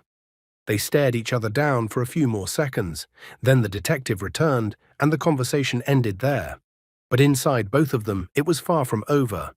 In the following days, Henry's company went through an audit. Investors came back cautiously. Police found 3 more shells tied to Doug. Roy, the accountant, was arrested too. He tried to run but was caught at the airport with forged IDs. Faye gave her statement and confirmed everything she'd brought. Mark did too. Even Amanda, who had vanished, showed up to testify. She told them everything she knew, handed over screenshots, audio messages, everything.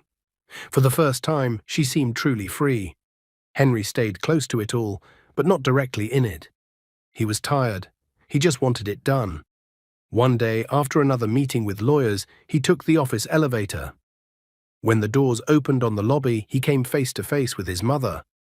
Evelyn stood there, eyes swollen, clutching her purse tight. They looked at each other without speaking. Then she said, "I came to see you." I couldn't stand waiting at home. Henry didn't know what to say. He stood there until she stepped closer and hugged him. "I know you weren't to blame, but I lost a son, and it destroys me." Henry held back tears, kissed her forehead, and answered, "You didn't lose anything." He lost himself. He took her home. They talked late into the night. Cindy made coffee, sat with them, told stories to break the heavy mood. For the first time in a long time, the house felt full, not of people, but of truth. The next night, Henry went to Tess's bar. She knew he'd show. She had a glass of juice on the table and a smile ready. "You look like a man who won." "I look like a man who survived." She laughed. "Better yet." They sat, talked, even laughed a bit. For the first time, he relaxed. His body was still tired, but his soul started to breathe again. Before he left, Tess asked, "What now?" Henry thought for a few seconds. "I don't know yet. But for the first time in a while, I want to find out." Doug arrived at the state prison with his head down. The cuffs were off, but his eyes stayed heavy, sunk, full of rage mixed with fear. The police car stopped in the back. 2 officers opened the door and told him to get out. It was night, but the yard was lit by tall floodlights. Everything felt cold, impersonal. The smell of iron, mold, sweat hit him with the first step. At intake, he had to remove his shoelaces, his belt, his chains. He was searched. His belongings were bagged, tagged. He changed clothes. The white button-down was replaced by a loose beige uniform, with a number stitched on the left breast. When he saw himself in the locker room mirror, he didn't recognize the man looking back. He was just another body. A guard led him to the triage wing, through a narrow corridor where some inmates banged on cell bars, shouting, jeering. Some called him "pretty boy from the news." Doug didn't answer, kept his head up on the outside, but inside he was already slipping. In the holding cell were 2 men, one on the top bunk, one on a mattress on the floor. The smell was thick. The overhead light flickered. The door slammed shut. Doug sat in the corner and stayed quiet. Didn't look around. He spent the night awake, listening to prison sounds, distant shouts, footsteps, low voices. It was a new world, one without glamour, without spin, without escape. No one there cared about fake emails, shell companies, well-mounted scams. There, it was survival. In the first days, he tried to keep his distance. Head down, quick meals, few words. But soon he learned that didn't work in there. The other inmates knew who he was, recognized him from TV, the internet. One of them, the guy sleeping on the floor, asked straight, "So, Playboy, still think you run anything here?" Doug pretended not to hear, but that became routine. The nickname Playboy stuck. Some used it to provoke, others for laughs, but all of them knew. The man in the tailored suit was now just another number. A week later, he was called for his first hearing. He sat before the judge, hands clasped, trying to keep his posture. His lawyer, a man in a dark suit and thick glasses, argued lack of direct proof.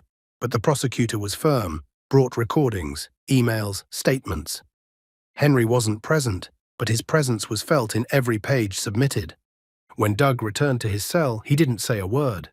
He lay there the rest of the day, staring at the ceiling, remembering everything he'd had. Trips, cars, money streaming into his account without effort. He remembered Amanda too, the look on her face the last time they saw each other. She hadn't tried to visit, hadn't called, she'd vanished. That hurt more than he wanted to admit. One of the guards tracking the case from day one was blunt with him. "Don't think you'll be out soon. The hole you dug is deep, and now no one's covering for you." Doug didn't answer, but inside he began to feel that this time was real. It wasn't just another bad phase, not another stumble. It was the bottom. Weeks passed. He got assigned to kitchen duty. It was the only way to be out of the cell for a few hours. He washed pans, sorted vegetables, listened to the others. He learned quickly who was who ran things, who obeyed, who pretended to be tough but cried at night. One evening in the chow hall, he heard two men talking about Henry's company. They said Henry had launched something new, a non-profit, something to help women at risk. Cindy's name came up. They said she was working with Henry on the project. Doug clenched his fists. It was like a needle hitting a nerve. They think they've won, he muttered to himself, but deep down he knew they had. The next month, he was moved to a permanent cell with 3 others. The routine was hard, the rules were clear, respect had to be earned by behavior. Slowly, Doug quieted down, stopped trying to be slick, stopped plotting revenge. He began to accept that there were no shortcuts in there. All that remained was to face the consequences. At the second hearing, the judge denied bail. The final sentence hadn't come yet, but the case moved fast. The DA wanted to set an example, to show that white-collar crime also pays. The media still followed, but Doug no longer made headlines. He was just another case. One afternoon, lying on the bunk, he heard an old radio playing in the corridor. A reporter talked about Henry, how he'd received an award for social action for helping women at risk with counseling, shelter, and a fresh start. Doug closed his eyes. That hurt more than any sentence. In the end, prison wasn't just a place. It was the silence, the time, the solitude, and your own conscience. For the first time, Doug understood that everything he'd built was based on a lie, and now no one was applauding, not even him. A few weeks after Doug's arrest, Henry realized he couldn't live in the past. He felt like his life owed him a pause, a breath, a chance to be reborn. The company kept operating under pressure, open audits, wary investors, but he had backing now, proof, allies, and above all, a desire to move forward. He decided to start something new, something that mixed personal rebuilding with real purpose. He thought of Cindy, how much she'd suffered, and how she'd stayed upright through it all. He thought of Tess, about the strength of someone who stepped into the chaos without fear and became a shield. He thought of Amanda, who, even after failing him, had shown courage by telling the truth. He thought of his mother, who suffered in silence but never stopped loving her sons. And finally, he thought of himself, how much he needed to rediscover who he was. First step, he set aside part of his personal wealth to create a non-profit supporting women who had survived violence and people at risk. Exactly the kind of person Cindy had been. Henry was tired of temporary justice. He wanted something that healed, that prevented. He publicly announced the project, asked employees to volunteer, clients to support. It wasn't marketing. It was redemption. At the inauguration, he invited a small group, investors who'd stayed, loyal employees, Cindy, Tess. Amanda was invited too, but chose to watch from afar, still feeling fragile after the public scandal. The non-profit's office sat in a small building. Simple rooms, modest chairs, light colors on the walls so nothing felt heavy. At the entrance, a wall showed photos of women who had overcome the worst, and quietly, Cindy's name was there with a phrase beneath it. A survivor who became a bridge. Henry stood beside her, looking at the wall as guests mingled. In his speech, his voice was steady, but his heart trembled. He said the project wasn't about glory, it was about restoring dignity. He said he'd met people who suffered, who hid, who carried guilt that wasn't theirs, and he wanted the non-profit to be a place of listening. Practical help, therapeutic, legal, social, that anyone who walked in would be received without judgment, only help. Cindy cried a little, but then stood strong. In that moment, she stopped being just an employee. She became a mission partner. Tess made sure the technology was secure, digital protection, an online intake system. Amanda, though absent, sent a video apologizing publicly, saying she accepted the consequences and hoped for the new beginning. In time, the project grew. Women sought help, to report abuse, to leave dangerous relationships, to rebuild. Henry helped with funding, structure, connections. Cindy coordinated activities, workshops, support sessions. Tess worked late building the digital platform for those far away. Volunteers appeared, lawyers, therapists, social workers, even people with simple lives who wanted to contribute. The non-profit became a bridge between those who suffered and those who could help transform. Amid all of it, Henry knew he had to rebuild his personal life too. He put his phone away and took his social media down for a few days, just to breathe without armor. He went to his mother's house, and on an ordinary Sunday they had lunch together. Simple food, modest laughs, questions without blame. Evelyn looked at him lighter, as if she was beginning to recognize him again, not just as the son who was loved, betrayed, and wounded, but as a man willing to rebuild. One afternoon, Henry went to the city park. He took a book he'd never finished, sat on a bench, and watched people, children, couples, the elderly. He thought that life is movement, that pain is part of it, but shouldn't be the whole of it. He thought about loving again, trusting again, not shuttering his heart forever because one piece had been broken. One evening, leaving the non-profit, he found a simple message on his phone. "Thank you for existing, for believing, for rebuilding. Cindy." He smiled, eyes bright. It was small but real, new, part of the path he'd chosen, and so, step by step, Henry learned that starting over isn't forgetting. It's picking up the shards, setting the angle, letting the light in again, not with brute force, but with patience. He didn't know yet where he would end, but he knew where he stood and where he wanted to go. That was enough to keep moving. After the non-profit took shape, Henry's rhythm changed. The nights were no longer just insomnia and watchfulness. They had work, meetings, calls, and a strange sense of mission. Cindy threw herself into it fully, and between responsibilities, between reports and planning, something quiet began between them, almost imperceptible. A bond born slowly. Sometimes, after volunteer shifts, she stayed at the non-profit late, organizing rooms, sorting papers, reviewing spreadsheets that mixed social work and bureaucracy. He'd pop in to switch off lights or check a technical detail with Tess, and find Cindy still there. They crossed in the hallway, a quick exchange of glances. "Are you staying a bit longer?" he'd ask casually, and she'd say yes, without fuss. One of those nights, he brought coffee to her office, found her sitting on the edge of the conference table, massaging her temples. Without thinking too much, he stepped in, set the mug at the corner of the table, and said, "Thought I could help with this." She looked at him, mildly startled, like someone not expecting kindness, and accepted. They sat side by side, organizing documents, sharing highlighters. Their shoulders almost touched. He noticed the way she took deep breaths, steadied herself. He cracked a light joke to ease the air. She laughed, short and sincere. It wasn't fast, but it was a moment. On weekends, when volunteers weren't around, Henry left the non-profit doors open. Cindy liked to be there, researching resources, preparing networks of support. He installed a lamp in the counseling room so she could work late. A discreet gesture, small but full of care. She noticed. Sometimes she'd look at him, her eyes saying thanks, without words.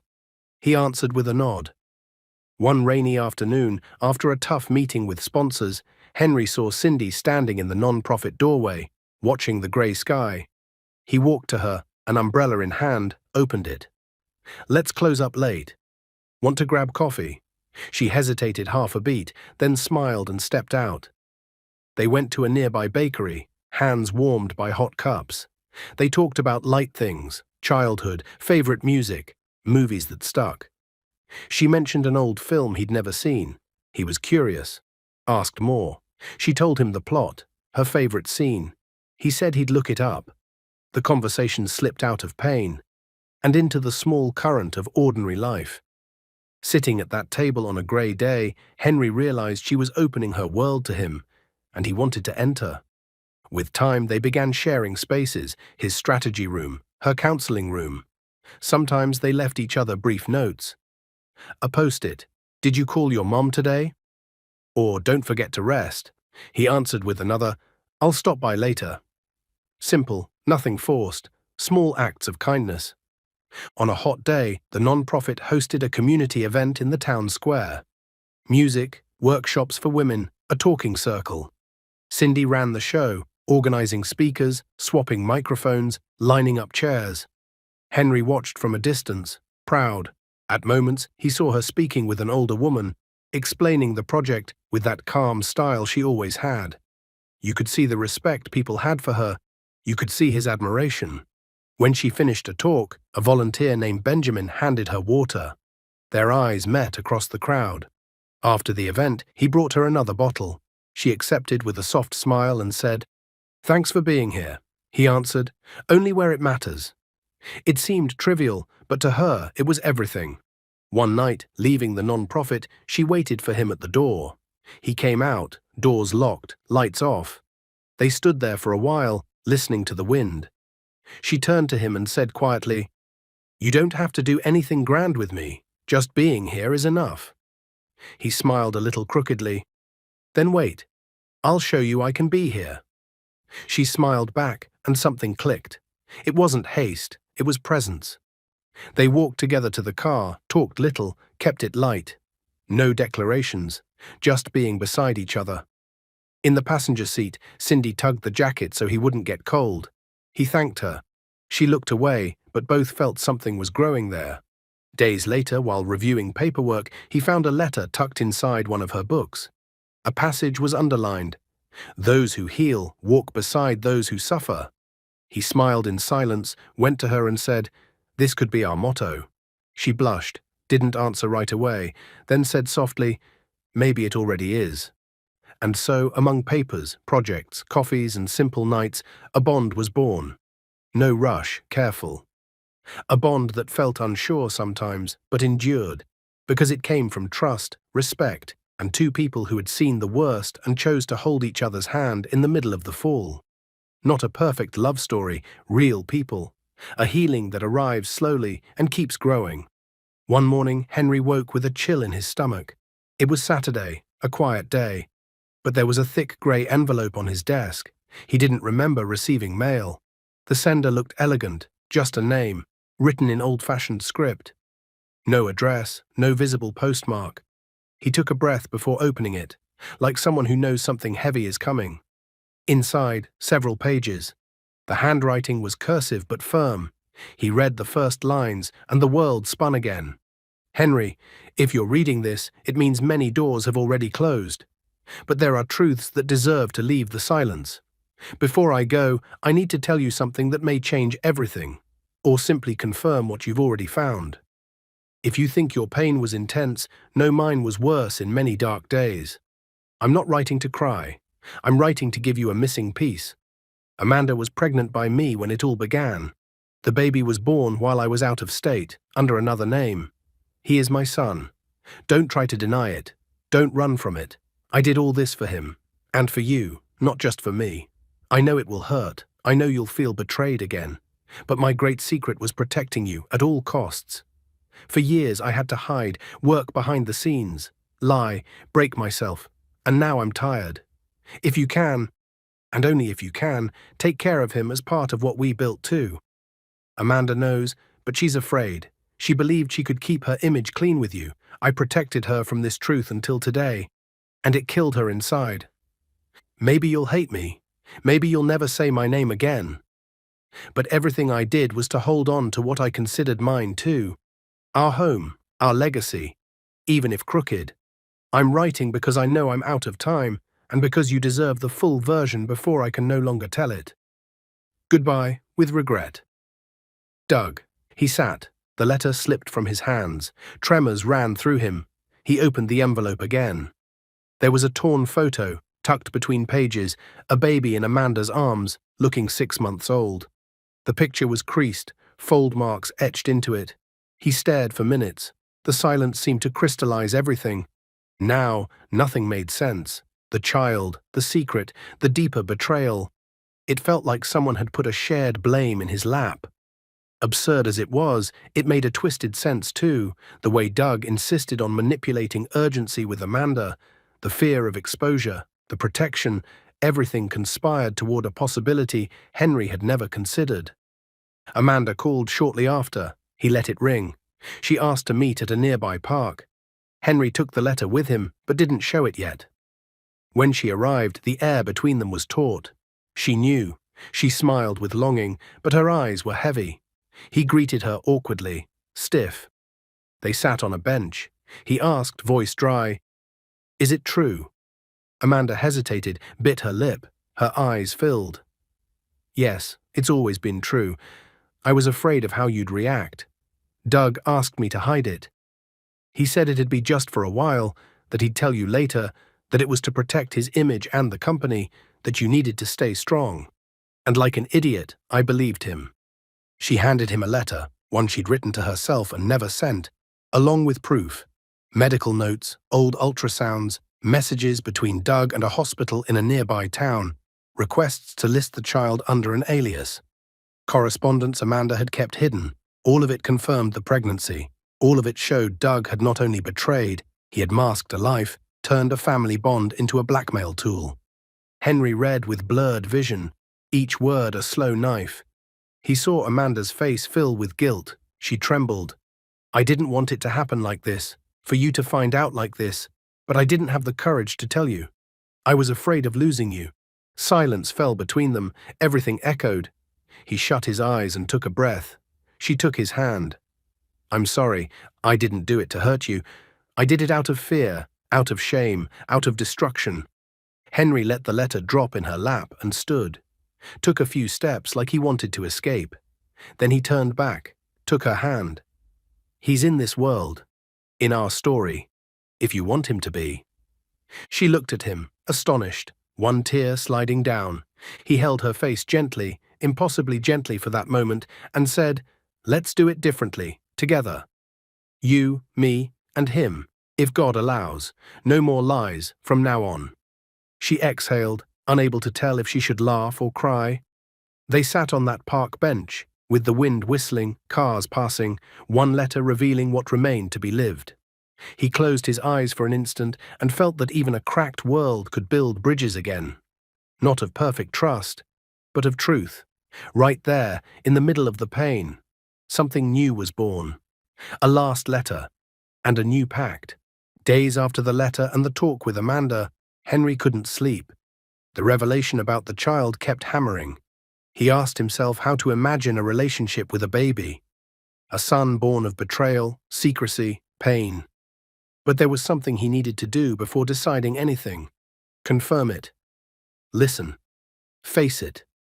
Amanda sent the alias Doug had used to register the child, a name Henry didn't recognize. He went to the county clerk's office in a nearby town and requested the birth certificate. The original entry, the record book. He sat at a modest counter and waited. When the document came, everything screamed at him. Her name as mother, the false name as father, dates that lined up, the local hospital. It was all there. He stared at the certificate and felt his chest tighten. On the way back, the paper felt too heavy in his hands. He wanted it to be an error, a mistake, a lie. But the names matched. The hospital, the date, the physician, all in neat handwriting. And still, he needed to see the child's face. Amanda told him to go to a children's shelter where she had temporarily placed the baby months before, legally waiting on a judge's decision.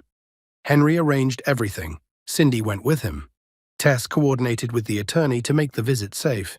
When the shelter gates opened, Henry felt his heart slam. He saw a boy, almost 2, playing in the yard with other kids, light hair, eyes like hers. When Henry drew closer, the boy stopped and looked. Amanda stood beside him, holding his little hand, watching Henry with fear and emotion mixed. "He's yours," she whispered.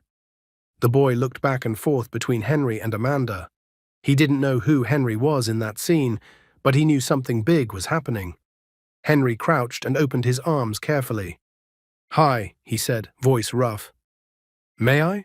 Amanda touched his arm. "He needs to feel safe. You might be a stranger now, but you can be a presence."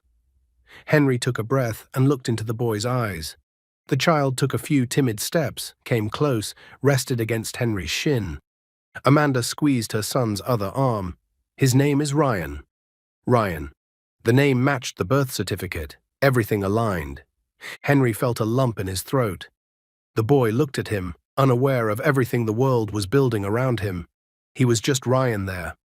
Cindy stood behind them, quietly watching. Tess waited out of sight, making sure everything was legal. Henry reached out his finger, shaking. "Ryan, nice to meet you." The boy gripped his finger with his tiny hand. The touch was gentle, no rush, no promises, only presence. In that moment, something that seemed impossible began to shift. The enemy, Doug, now had a living part in their world, a child who wasn't guilty, who knew nothing, who needed affection, or at least certainty. Amanda stepped closer, stroked the boy's hair, and said the hospital had registered him under the alias at Doug's request. How the boy was theirs, but also a victim, an object of Doug's lies. Her voice broke. Henry swallowed his tears. "We'll do this differently," he said. "I can't promise it will be easy, but I promise to try." Ryan squeezed his finger and stood there. Seconds later, he gave a shy smile, two little teeth peeking out. Henry smiled back, commitment tightening in his chest. They left the shelter together, Ryan between the two of them, hands held. New, strange, but real. Cindy walked just behind, watching the boy. Tess texted support from outside. Amanda clutched the child's jacket, hair messy from running. Henry looked ahead and thought about how fragile everything was, how hard the future would be, but he didn't want to quit. Ryan was part of the story, the enemy's son, yes, but also a promise of rebuilding. When they reached home, the boy climbed into Henry's lap. Henry held him like a man holding himself. Ryan nestled in, his tiny hand gripped Henry's shirt. Amanda sat beside them, her head on Henry's shoulder. Cindy came in with a bottle of water and without a word took in the new scene. She looked at him, at them, and smiled softly. That night, when Ryan slept in a crib set up in a spare room at the non-profit, Henry watched him. He thought of his brother, paying for what he'd done, of the child, blameless, of the woman trying to make amends, and the woman who had never given up on him. All of it mixed in a dark room with a small crib, a soft light and quiet. He whispered to himself, "Welcome, Ryan." And the whole world seemed to stretch into a thin line between what had been broken and what could still be fixed. On that line, Henry walked carefully, more decided than ever. The enemy's son, yes, but also part of something that needed to exist. Thank you for listening.